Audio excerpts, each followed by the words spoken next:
Olá, tudo bem?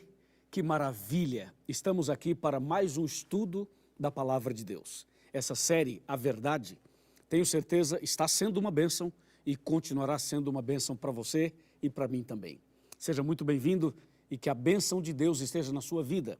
O tema de hoje, a verdade sobre a origem do mal. Prepare o seu coração, pegue a sua Bíblia e vamos abri-la no livro do Apocalipse. Apocalipse capítulo 5, versículo 11. Esse texto que vamos ler é um texto muito importante. Por quê? Porque às vezes as pessoas ficam questionando sobre a questão do bem e do mal. Eu já ouvi pessoas perguntarem, questionarem, dizendo o seguinte: Deus criou Satanás, Deus é responsável pelas doenças, pelas inundações, os terremotos e tanta coisa horrível que acontece no mundo. Pois agora você vai saber a verdade sobre a origem do mal aqui na Palavra de Deus. Apocalipse 5, verso 11 diz: Vi e ouvi uma voz de muitos anjos ao redor do trono, dos seres viventes e dos anciãos, cujo número era de milhões e milhões e milhares de milhares. A Palavra de Deus diz que Deus criou os anjos, e os anjos foram criados antes dos seres humanos. E de acordo com esse texto, Deus criou milhões e milhões de anjos. Agora, no meio dessa multidão de anjos, a Bíblia menciona a respeito de um anjo que era um dos líderes, e esse anjo começa uma rebelião no céu. Eu quero que você ouça atentamente, não apenas com seu ouvido, mas ouça também com o seu coração o que eu vou mostrar agora. Vamos abrir a Bíblia no livro do profeta Ezequiel. Ezequiel capítulo 28, a partir do versículo 14. Eu vou ler alguns versículos e vou parando e explicando para você. Tá bem assim? Veja o 14. Tu eras querubim da guarda ungido. Ok, paramos aqui. A Bíblia está falando de um anjo que era querubim e que foi ungido. Ungido quer dizer separado para um propósito, para uma atividade específica. Então a Bíblia está falando agora de um desses anjos. Ungido, querubim, separado. E o verso 14 continua: E te estabeleci, permanecias no monte santo de Deus, no brilho das pedras andavas. Esse texto mostra que esse querubim ungido, a atividade dele era ao redor do trono de Deus. Era ali, pertinho do trono de Deus. Portanto, estou falando de um anjo que tinha uma posição elevadíssima. Elevadíssima. No verso 14 fala que ele permanecia no monte santo de Deus, certo? Agora veja o verso 15. O verso 15 é o seguinte: que anjo era esse? O que aconteceu com esse anjo? Nós vamos ler o verso 15 e depois vamos ler o 16 também e talvez o 17. Veja o verso 15, fala assim: perfeito eras nos teus caminhos, desde o dia em que foste criado, até que se achou iniquidade em ti. Aqui tem duas coisas importantes. A primeira é que a Bíblia fala que ele era perfeito, confirmando que tudo que Deus faz é perfeito. Segundo, até que se achou iniquidade em ti. Isso quer dizer que a iniquidade é um mistério. O pecado, a origem do pecado é um mistério. Por isso que a Bíblia fala assim: até que se achou iniquidade em ti. Isso revela que estamos tratando de alguma coisa que é um mistério. O verso 16 fala: na multiplicação do teu comércio, encheu o teu interior de violência. Bom, agora a Bíblia começa a mostrar quais foram as obras e as ações desse querubim ungido, que era bom e tornou-se mal. A Bíblia diz que ele começou a multiplicar o comércio dele. O que é multiplicar o seu próprio comércio? Significa falar mal de Deus e falar bem dele próprio. Então, na verdade, o Lúcifer, ele começou a fazer críticas a Deus. Começou a falar mal de Deus para os anjos e falar bem dele mesmo. Ele dizia mais ou menos assim: Deus não é tudo isso que vocês pensam. Deus não é amor, não. Deus não é bom. Deus é ditador, hein? Deus é bravo, hein? Deus castiga, hein? E ele começou a criar essa situação de dúvida na cabeça dos anjos. E os anjos levaram a sério, porque Lúcifer, ele trabalhava e vivia ali no Monte Santo de Deus. Ou seja, era alguém muito importante perto de Deus. E por isso, diz o verso 16, que ele multiplicou então o seu comércio e encheu o interior dele de violência. Quando ele começou a fazer críticas a Deus, ao caráter de Deus e ao próprio Deus. Olha o verso 17. Elevou-se o teu coração por causa da tua formosura. Então a Bíblia está falando de um anjo muito bonito.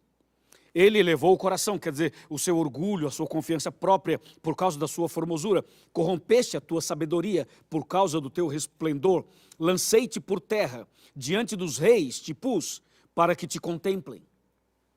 Ou seja, a Bíblia está falando que esse anjo começou a criar no céu esse conflito, essa batalha, essa confusão. Começou a surgir um problema. E o Apocalipse mostra exatamente o que aconteceu. Veja o que diz Apocalipse capítulo 12, verso 7, 12, 7. Fala assim: houve peleja no céu. Miguel e os seus anjos pelejaram contra o dragão. Também pelejaram o dragão e os seus anjos. A Bíblia está falando agora que o que houve no céu foi uma guerra, foi uma batalha. Só que uma guerra espiritual, um conflito espiritual, justamente por causa disso. E quando você vai para Isaías, no capítulo 14, isso aqui é impressionante. Isaías capítulo 14, versículos 13 e 14, aqui a Bíblia revela qual eram os pensamentos de Lúcifer, qual era o sonho que ele tinha no coração dele, por que ele fez tudo o que fez. Olha só, tu dizias no teu coração, eu subirei ao céu, acima das estrelas de Deus exaltarei o meu trono, e no monte da congregação me assentarei, nas extremidades do norte. Subirei acima das mais altas nuvens, e serei semelhante ao Altíssimo. Que petulância, não é? Que coisa impressionante, você não acha? Imagina, esse anjo queria ser como Deus, esse anjo queria ser Deus. Queria elevar o seu trono, queria sentar ali e queria ser adorado como Deus é adorado. Veja que a criatura queria ser como o Criador. Imagina isso, imagina, meu amigo. Pois é, foi justamente isso que aconteceu. E o que é que Deus fez? Deus expulsou Lúcifer do céu. E quando expulsou Lúcifer do céu, você pode ver aqui, a Bíblia diz em Apocalipse capítulo 12, versos 3 e 4, que Deus expulsou Lúcifer do céu, e não somente Lúcifer, expulsou também 1/3 dos anjos. 1/3. Sabe o que significa 1/3? Significa que de cada 3 anjos, 1 ficou do lado de Lúcifer. E não só ficou do lado dele, de cada 3 anjos, 1 virou demônio. A coisa foi séria. Muito séria. Bem, e aí? Deus expulsou então do céu.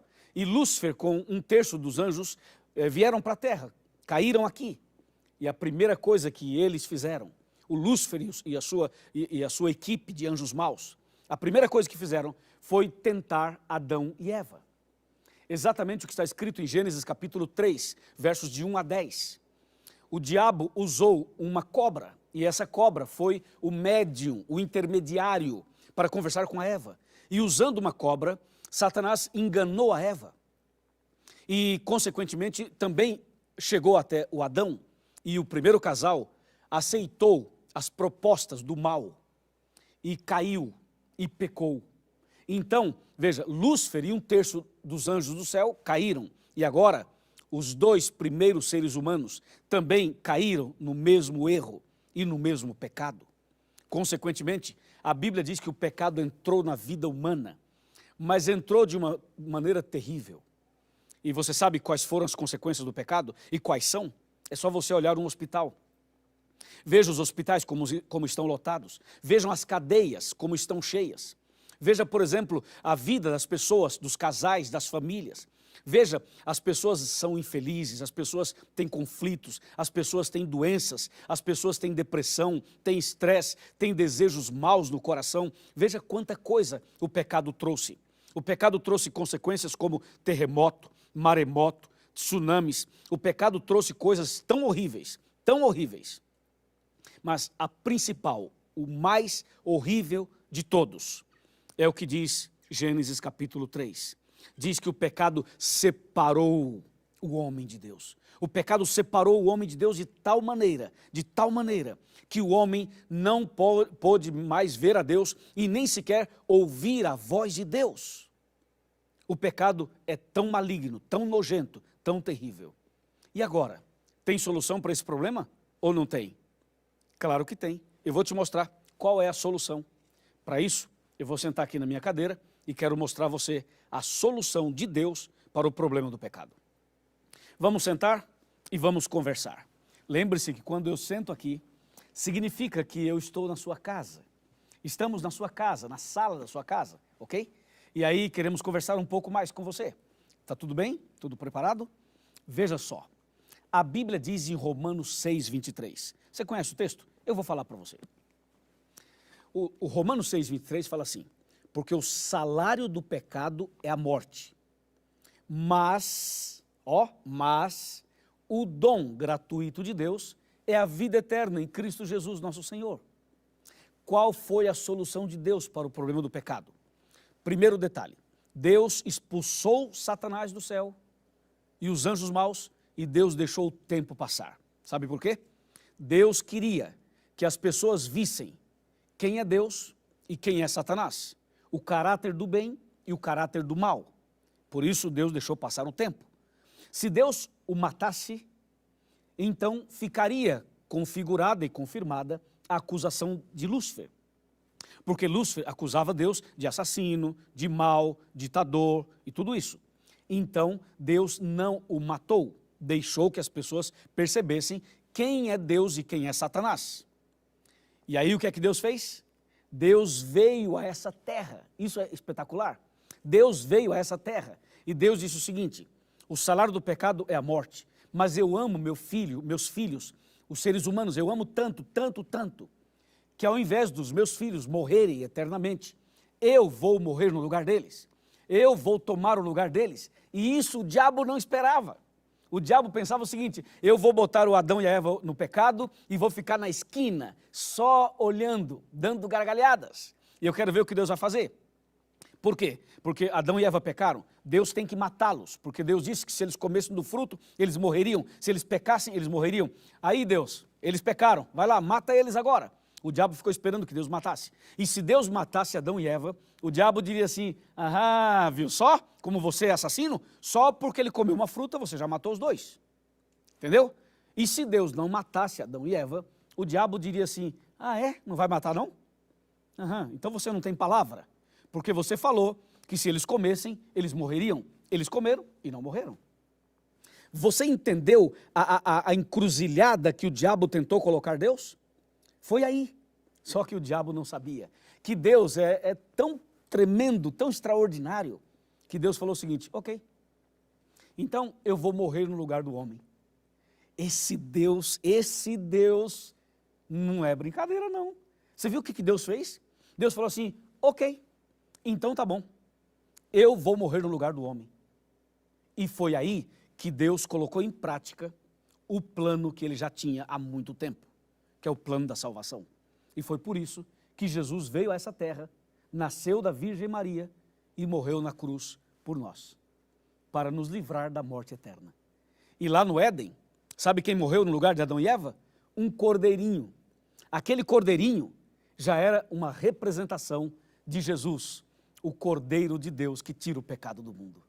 Por isso, eu amo Jesus, porque Jesus fez por mim algo impressionante.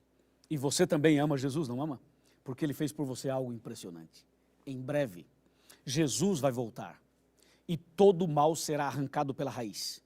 E Deus vai dar para mim e para você um novo céu e uma nova terra. E o diabo e os anjos maus serão queimados, eliminados com fogo e enxofre, e todo o mal será eliminado. E você e eu, pela graça de Deus, teremos a vida eterna. Não é tremendo isso? Não dá até vontade de chorar? Sim, dá vontade de chorar, porque Deus é incrível. Você aceita Jesus no seu coração?